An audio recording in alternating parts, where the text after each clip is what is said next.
بسم الله الرحمن الرحيم الحمد لله رب العالمين والصلاة والسلام على سيدنا محمد وعلى آله وصحبه أجمعين رب اشرح لي صدري ويسر لي أمري واحلل عقدة من لساني يفقه قولي.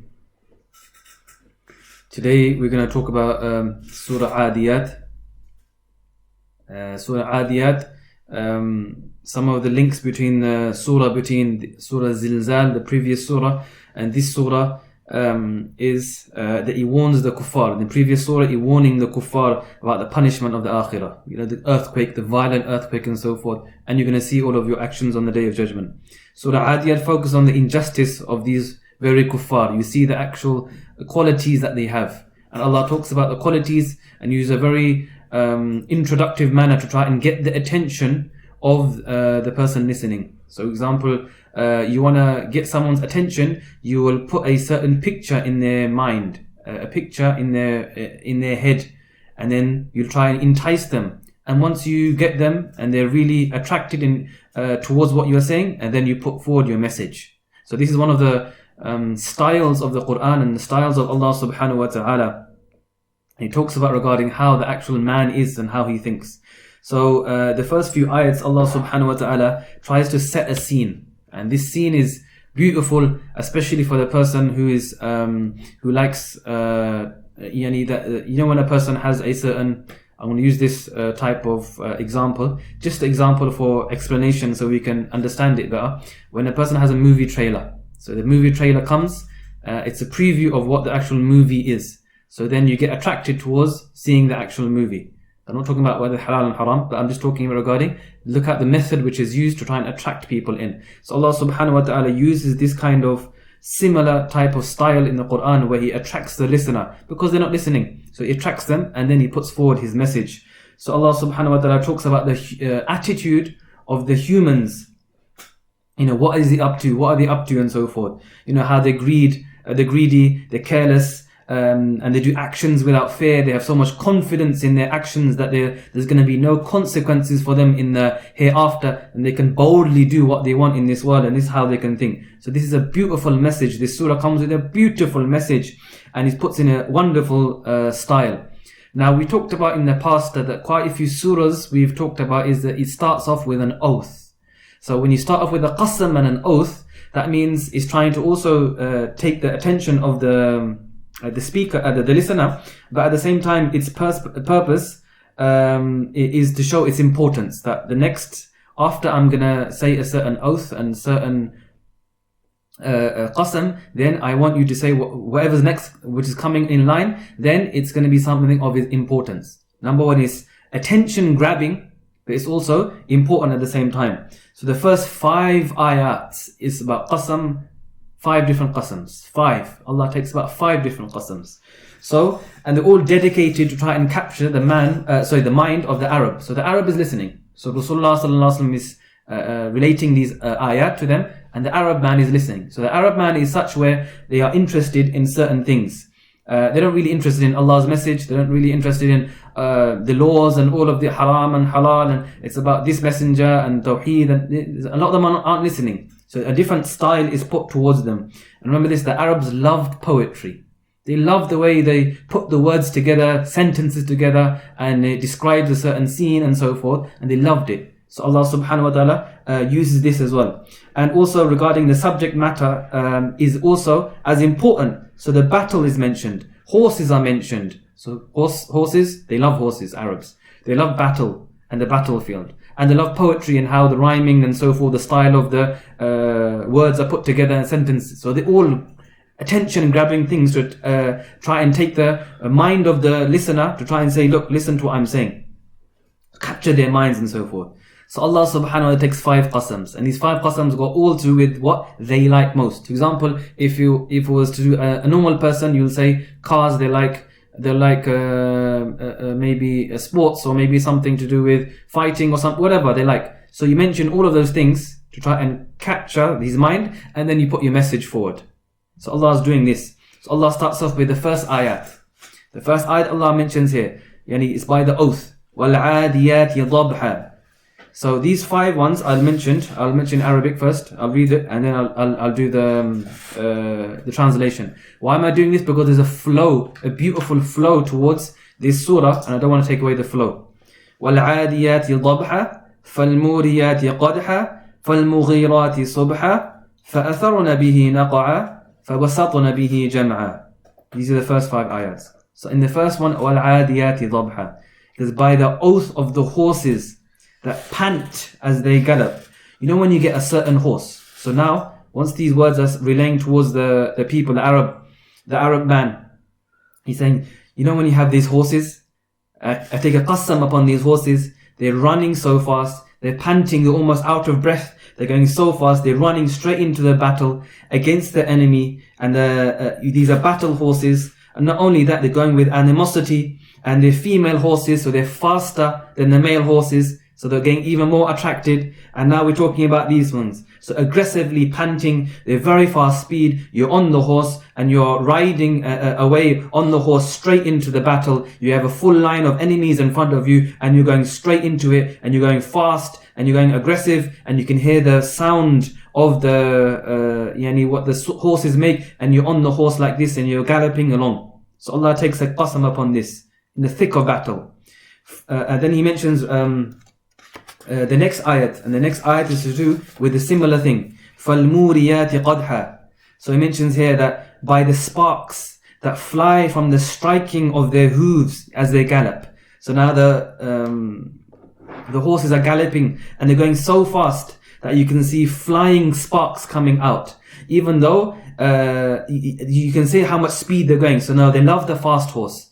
They love how fast the horses are going. They love the speed. They love the thrill of how when it's going into battle and so forth. So all of these things is in the mind of the Arab, and he's thinking like this. So once he's thinking like this, then he sees the sparks also flying, and now he gets even more excited. And then qadha means like it's loud, it's galloping loudly. There's violent hitting against the ground, so you know it's gonna go really fast and so forth. And it's blazing a trail. So now you're on the horse, it's blazing a trail. You see sparks coming from the hooves of the horses. Your wind straight into your hair, and you're flying through there into the enemy battlefield. The next ayat Allah mentions, take a qasam, فَالْمُغِيرَاتِ صُبْحًا, by the hero's assault. By the hero's assault at dawn. So Allah then mentions here, to attack. At what time? Is ambushing and attacking in the morning. Subha is the morning. So you know, you're right on top of them. You're attacking them. You're right in the front line. You're deep into enemy lines. You're not stopping at all. The horse is going straight inside. And now it's at morning time. And why are we saying morning time? Because you want the enemy to know that you're coming. I am right in front of you. This is courageous. This is bravery. This is chivalry. This is now going right in front of them. It's not at dark. It's not I'm going to sneak up behind you. I'm going to go run right in front of your face. I'm going to go with my horse. And I'm going to go with speed. And sparks are flying. And I'm going fully into the battlefield at morning time when the sun is there. And you can see me. And I'm going to go flying through here. And I'm going straight into the enemy lines. I'm not going to go around the side. I'm not going to go with different tactics. I'm going to go straight down to the middle. فَالْمُغِيرَاتِ صُبْحًا. In the fourth ayat, Allah mentions here, فَأَثَرْنَ بِهِ نَقْعًا. It causes the dust to fly. And you know, as they race forward, you know when you find a whole bunch of horses, it's not just one horse, it's maybe like a crew, like a gang of about 10 horses all together. You and all of your mates are together, and you're riding on all of these horses. Imagine something like this. And now dust is coming behind you. So from afar, you can see a bunch of horses at the beginning, and now you see a big cloud of dust behind them. Now you know they're really traveling fast. Now they're really coming at you. Now and so forth. So now you have all of this. Now you've got that thrill, and you're on that horse, and you're going really fast towards the enemy. And then with this battle now. Now you're full of adrenaline. You're pumped up and so forth. So all of this is happening at this time. And you aren't afraid. You aren't afraid at all. So you're going straight into this. And remember this, at morning time it's moist. The ground is moist. It's a bit wet. Still you see sparks. Still you see this. What does that show? The amount of speed that is going through, and you're traveling through on the horse, going towards these fast horses, going towards the enemies and so forth. So a dust cloud is now formed by the fast moving things. In the fifth one, Allah mentions here, فَوَسَطْنَ بِهِ جَمْعًا. And despite the fear of being killed, they penetrate the midst of the enemy's ranks. You know, because of their loyalty to the master, they go straight through right in the middle. So now all of that is happening. You're going through speed. You've reached the enemy line and you go straight through. No stopping, no fear, no holding back. You go straight through the enemy line, right down into the middle, and now it opens up. Now everything now opens up and it penetrates right through the middle. Jam'a means all together. All 10 of you, example, 9 of you, they're all going together. And you've all now created a hole right in the middle of the enemy lines. You know, the enemy knows you're there. He knows exactly you're there and he's coming straight into the middle. They can't do anything about it. They may be prepared. They may be prepared because they can see you and they can come you from afar and they can see the cloud dust and they can hear it and so forth, and you're making noise and so forth. And now when you're there, it still penetrates. It still goes through. They can't do anything. No preparation can stop you going straight through there. It's like almost like not a suicide attack. It's like a kamikaze straight through, right into the middle. Now the enemy is completely surrounding you. These are the first 5 ayats. So now the Arab man is thinking, what's happening next? What happens next? They're fully surrounded. There's 10 of them. There's a whole army. What happens next? What happens next? So now this is what Allah subhanahu wa ta'ala has now kind of caused you to think of, okay, what's happening next? Now the message comes. Now Allah's message comes. Now He's attracted you towards what's happening. He's put a whole picture in your mind of battlefield, bravery, chivalry, horses, fast, enemy, battles. All of these things are happening. And now the Arab man is thinking, wow, horses. Oh, it's battle. Oh, it's like this. And look the way the wording is. Look how the poetry they think is poetry. The way everything is. Now Allah puts His message. He stops the whole video. He stops the whole screen, the whole trailer, and He says this: Innal insana li rabbihi lakanud. Indeed, man, insan, is extremely ungrateful towards his Rabb.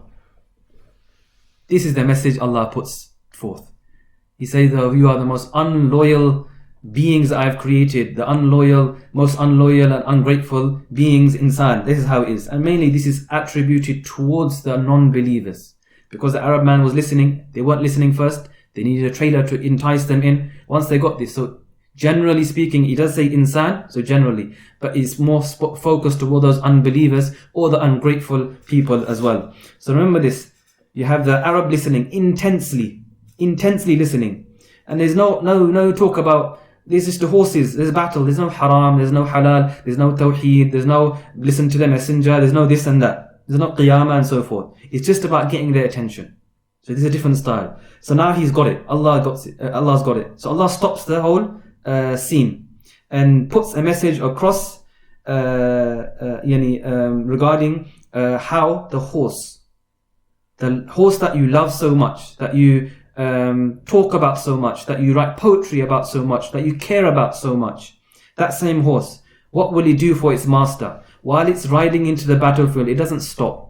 It doesn't slow down when it comes to the enemy. It gives its life for the master. The horse, the rider I'm talking about is the master. So the horse is giving its life for the master. It gives his whole body for the master.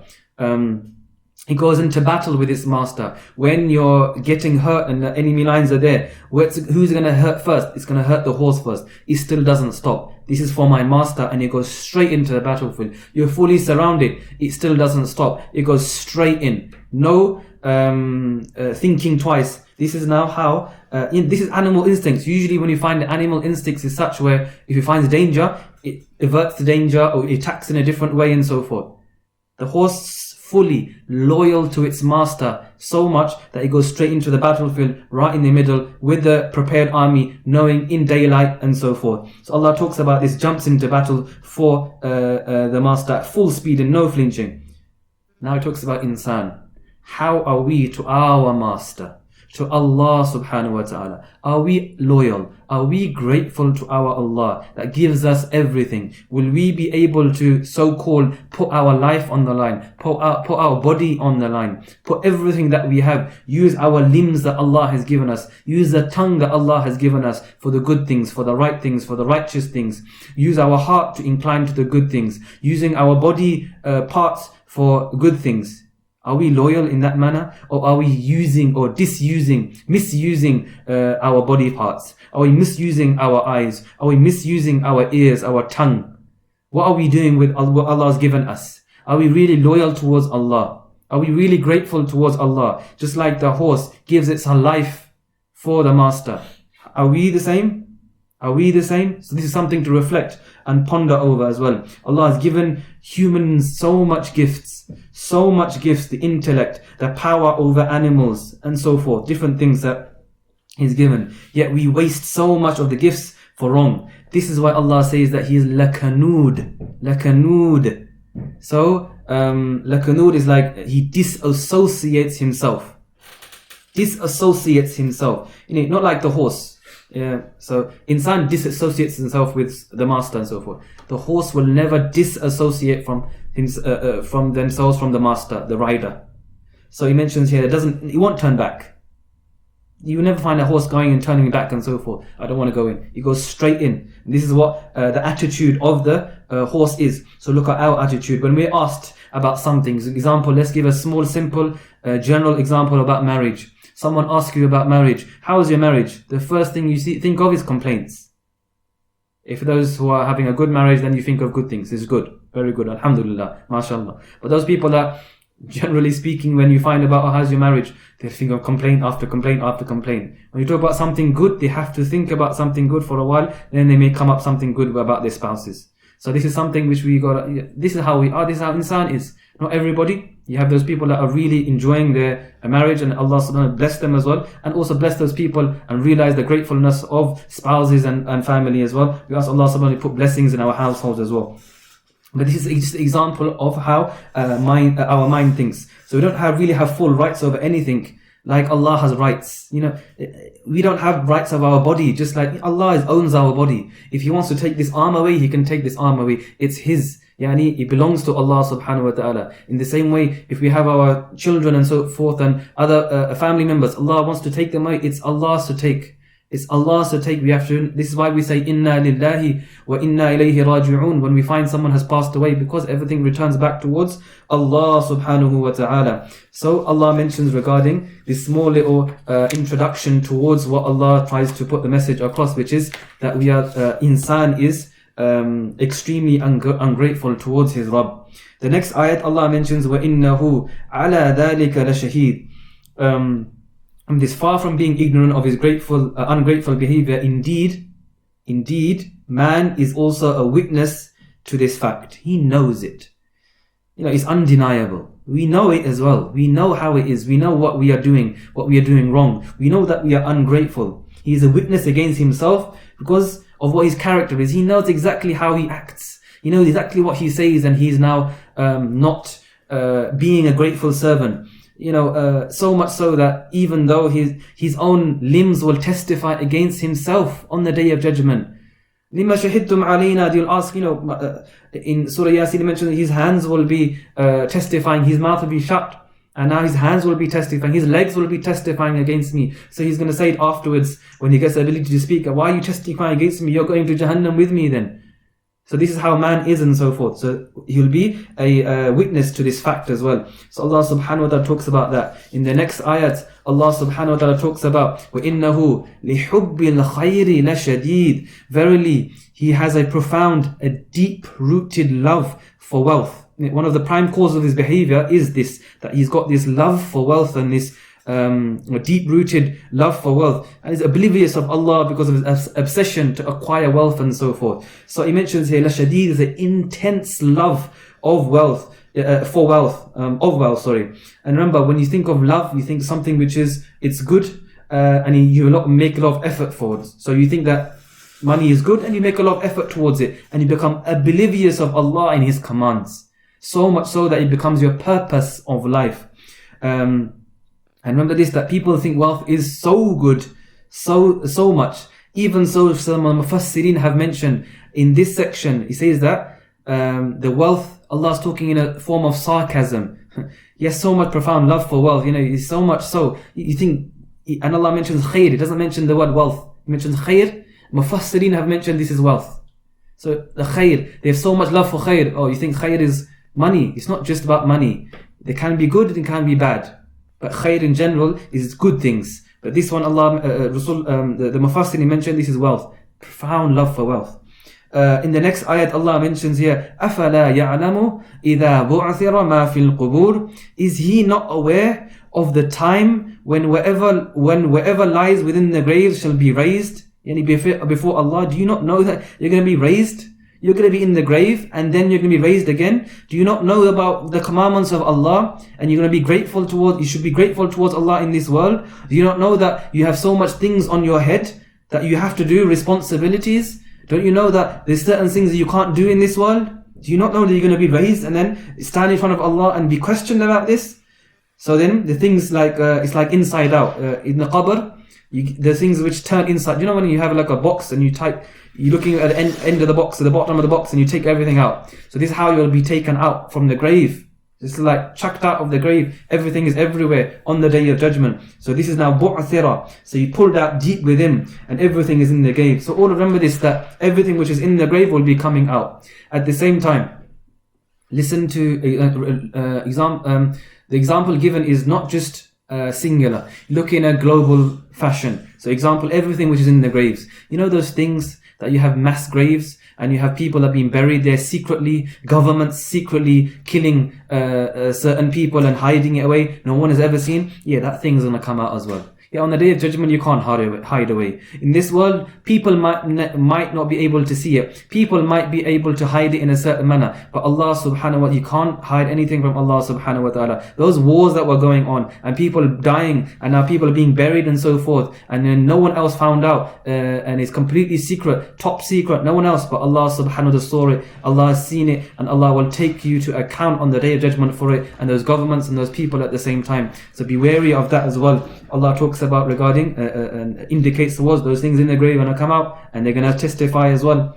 Allah mentions in the next ayat, وَحُصِّلَ مَا فِي الصُّدُورِ, and whatever lies hidden within the chest will be exposed. Those things that in the chest, exposure is going to happen on the day of judgment. You know, حُصِّلَ is to do with peeling off, scraping off that which is in the chest. And now that's going to be revealed. And remember this, what is in the chest? Your intentions, your love, the diseases of the heart, your motives, all of the loves for wealth and the different things, hatred, your malice, your hypocrisy, all of these different things, they're going to be scraped off in front of everybody, and you're going to be held to account towards this. So this is also going to be mentioned on the day of judgment. So Allah is awakening our minds. Look, that day is going to come. Prepare for that day. Prepare. Try your best. Whatever effort you can make, you do your best. You always ask istighfar and forgiveness from Allah. I'm trying my best.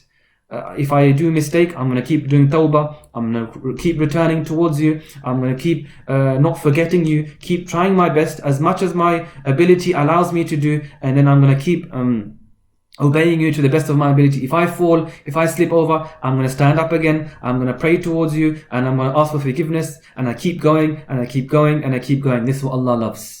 He knows we're not perfect. He knows we might slip and fall, but we keep going and we keep going and we keep going. And this is what Allah subhanahu wa ta'ala loves to see from us. In the last ayat, Allah mentions here, Inna rabbahum bihim yawma idhin la khabir. So what yawma idhin comes on that day. On that, so the warning level rises even more now in the last ayat.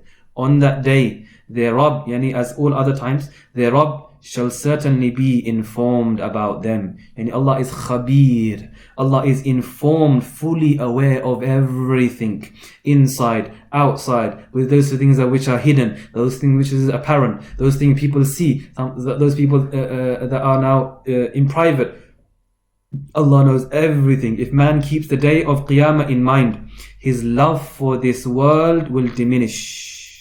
And he will devote his loyalty towards Allah, just as the horses go into battle and they're loyal to their master. We should also be loyal. Have the Qiyamah in mind. Have the hereafter in mind. Have Jannah and Jahannam in mind. The world and the love of the world will diminish slowly. The more you think about death, the more it is a crusher of all the desires in the world. You think about death, the desires start to diminish away, start to fade away. And this is what we're looking for. Now remember this ayat, and these ayats were more focused on the Arabs and the mushrikeen that were not listening to the ayats of the Quran and the messages of the Quran. So it's towards them to try and attract them. And they were pillaging around, and they were breaking the laws of Allah, and they were stealing from the people, and they were hurting the people, killing the people. They were doing these things. Allah attributes it mostly towards them. But we also take lessons from this, that, you know what, I'm also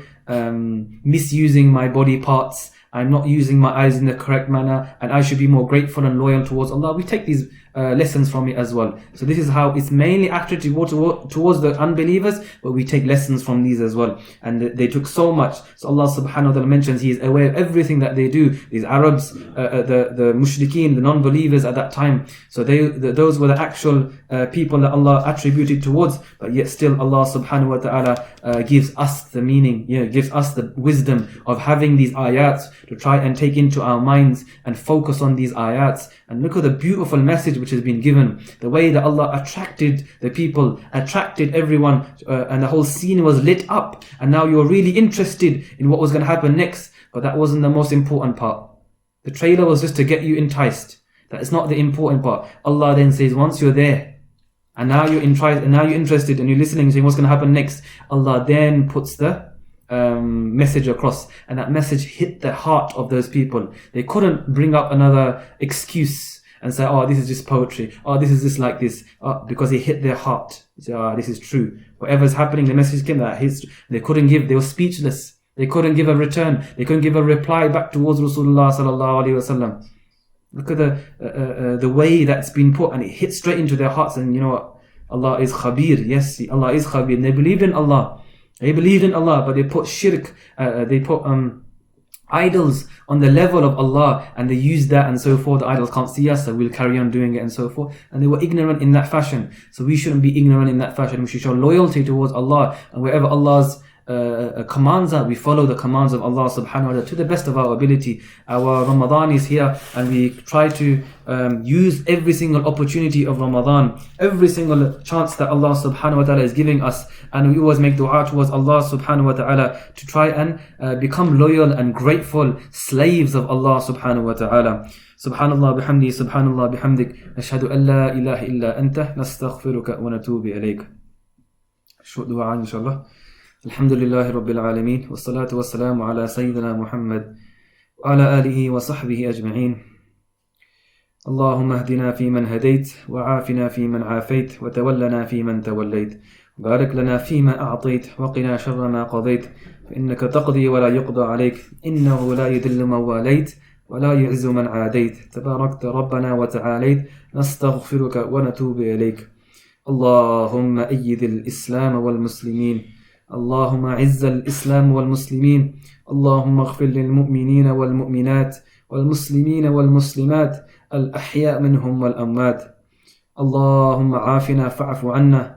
اللهم إني أسألك العفو والعافية في ديننا ودنيانا. اللهم ربنا ظلمنا أنفسنا، وإن لم تغفر لنا وترحمنا لنكونن من الخاسرين. اللهم ربنا هب لنا من أزواجنا وذرياتنا قرة أعين واجعلنا للمتقين إماما. رب ارحمهما كما ربياني صغيرا. اللهم حاسبنا حسابا يسيرا. اللهم أعني على ذكرك وشكرك وحسن عبادتك. اللهم ربنا لا تزغ قلوبنا بعد إذ هديتنا، وهب لنا من لدنك رحمة إنك أنت الوهاب. اللهم عافنا فاعف عنا. اللهم زينه في قلوبنا وكره إلينا الكفر والفسوق والعصيان واجعلنا من الراشدين، واجعلنا من الراشدين. اللهم إني أسألك علما نافعا ورزقا طيبا وعملا متقبلا وشفاء من كل داء. اللهم إني أسألك من خير ما سألك منه نبيك محمد صلى الله عليه وسلم، وأعوذ بك من شر المستعاذ منه نبيك محمد صلى الله عليه وسلم، وأنت المستعان وعليك البلاغ، ولا حول ولا قوة إلا بالله العلي العظيم. سبحان ربك رب العزة عما يصفون، وسلام على المرسلين، والحمد لله رب العالمين. آمين برحمتك يا رب.